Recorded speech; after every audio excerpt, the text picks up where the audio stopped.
जय हिंद, जय भारत, जय श्री राम। तो दोस्तों, आज हम एक्सप्लेन करने वाले हैं बंधान दी सीरीज के 4th एपिसोड को।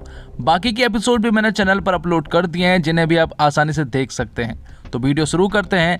और अगर वीडियो अच्छा लगे तो वीडियो को लाइक जरूर कीजिएगा और इसी तरह के वीडियोस पाने के लिए आप हमारे चैनल को सब्सक्राइब भी कीजिएगा, ताकि आपको इसी तरह के लेटेस्ट और फ्रेश कंटेंट मिलते रहें। तो 4th एपिसोड की स्टार्टिंग में हम देखते हैं वैनोली को, जो कि सुनसान जंगल पर अकेले दौड़ रही होती है। उसके पीछे कुछ लोग पड़े हुए थे और आगे जाकर वैनोली जब एक जगह पर छिप जाती है तो हम यहाँ पर उन 3 शिकारियों को देख पाते हैं, जो कि उसी बूढ़ी औरत के बेटे होते हैं, जैसे कि हमने उत्तरपुरई में देखा था। और आगे हम वैनोली की लाश को देख पाते हैं और साथ ही हम खून से सने हुए 2 हाथों को भी देख पाते हैं। ये कौन था ये तो नहीं मालूम। अब अगले सीन हम प्रेस कॉन्फ्रेंस के सीन को देख पाते हैं, जहाँ पर ये रिवील हो गया था कि आखिर वैनोली का खून किसने किया है। दरअसल यहाँ पर ये रिवील हुआ था कि वैनोली का खून विघ्नेश ने किया और बाद में विघ्नेश ने सुसाइड कर लिया। तो ये केस अब क्लोज होने वाला था, इसलिए एसपी सर विवेक से कहते हैं कि जल्द से जल्द इसकी फाइल तैयार करो, क्योंकि ये केस अब क्लोज होने वाला है। लेकिन यहाँ पर हम देखते हैं कि विवेक इस केस के सॉल्व हो जाने से खुश नहीं था, क्योंकि उसे मालूम है कि अभी ठीक तरह से जस्टिफाई नहीं हुआ है। लेकिन एसपी सर के दबाव के कारण विवेक को अगले ही दिन एसपी सर को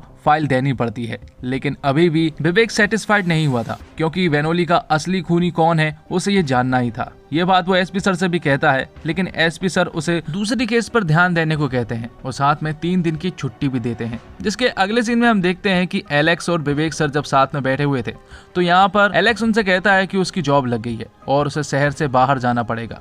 यहाँ पर विवेक सर वैसे ही उदास थे और जब एलेक्स की ये बातें सुनते हैं तो वो और ज्यादा उदास हो जाते हैं, क्योंकि वो नहीं चाहते कि एलेक्स उनसे दूर जाए। अब वैनोली का केस भी सॉल्व हो चुका था और इसकी फाइल चीफ जस्टिस के पास भी पहुंच चुकी थी।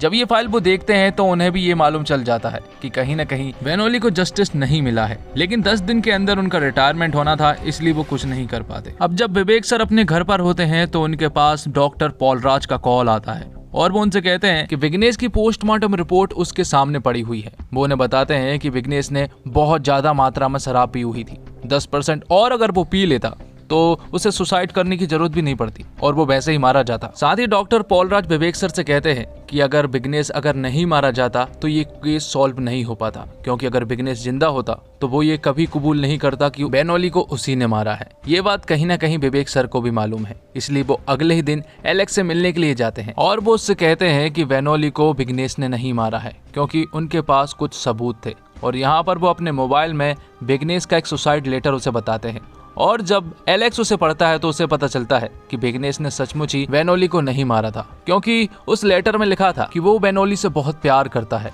और इस चीज में पुलिस टाइम बर्बाद ना करे कि आखिर विघ्नेश की जान कैसे गई, बल्कि वो लोग ये पता करने की कोशिश करे कि आखिर वैनोली को किसने मारा। विवेक सर ने ये लेटर एसपी सर को भी बताया था।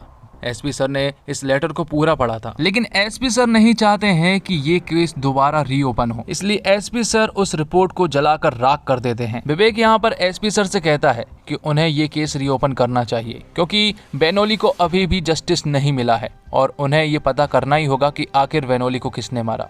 ये बातें सुनने के बाद एसपी सर विवेक के ऊपर भड़क उठते हैं और वो उससे कहते हैं कि उन्हें इस केस से दूर रहना चाहिए, क्योंकि ये केस अब पूरी तरह से क्लोज हो चुका है।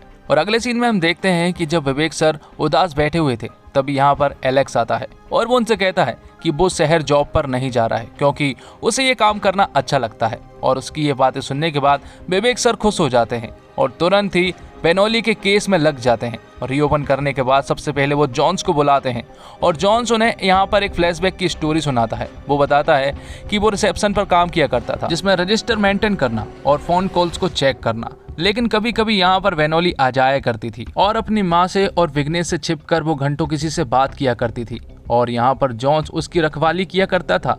लेकिन एक दिन वैनोली को फोन पे बात करता हुआ विघ्नेश देख लेता है और जब यहाँ पर विघ्नेश वैनोली के पास आता है और वो उससे पूछता है कि वो किससे बात कर रही थी, तो यहाँ पर वैनोली उसे नहीं बताती है, जिसके कारण उनके बीच में झगड़ा हो जाता है। तो अब विवेक सर के सामने सवाल ये था कि आखिर वैनोली घंटों घंटों किससे बात किया करती थी। तो विवेक सर उस लॉज के रजिस्टर का अरेंजमेंट कर लेते हैं और यहाँ पर एलेक्स को काम पर लगा देते हैं कि वो पता करे कि आखिर उस रजिस्टर में कॉल कहाँ जाया करते थे। तो एलेक्स काम पर लग जाता है और उस फोन से जाने वाले सभी नंबर को वो चेक करने लगता है। और जब विवेक सर अपने घर पर होते हैं तभी उसके पास एसपी सर का कॉल आता है और उन्हें पता चला है कि कहीं न कहीं विवेक फिर से इस केस को रीओपन करके इन्वेस्टिगेशन कर रहा है। तो वो विवेक को खूब चिल्लाते हैं और यही बात अगले दिन एलेक्स को वो ये बात बताते हैं और कहते हैं कि हमें ये इन्वेस्टिगेशन चुपचाप करनी होगी। इसलिए वो तुरंत ही उत्तरपराई पहुंचते हैं, जहां पर वो उस बूढ़ी औरत के उन 3 लड़कों से मिलते हैं। दरअसल यहाँ पर वो उस बूढ़ी औरत से बात करने के लिए आए थे, क्योंकि उस बूढ़ी औरत ने ही बेनोली के साथ उस आदमी को देखा था। इसलिए फोटो दिखाकर वो उस आदमी की पहचान करना चाहते थे।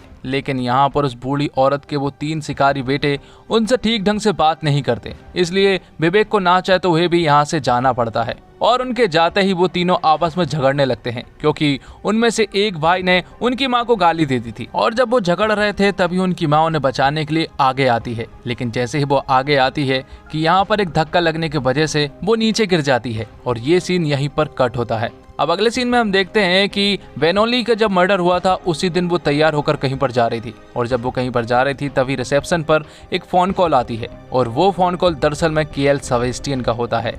और यहाँ पर बेनोली उनसे कहती है कि वो जल्द ही आ रही है। और इसी के साथ ये एपिसोड भी यहीं पर खत्म होता है। तो दोस्तों, उम्मीद करता हूँ आपको ये वीडियो पसंद आई होगी। वीडियो पसंद आई हो तो वीडियो को लाइक जरूर कीजिएगा, और इसी तरह के वीडियोस पाने के लिए आप हमारे इस चैनल को सब्सक्राइब भी कीजिएगा, ताकि आपको इसी तरह के लेटेस्ट और फ्रेश कंटेंट मिलते रहे। धन्यवाद। जय हिंद, जय भारत।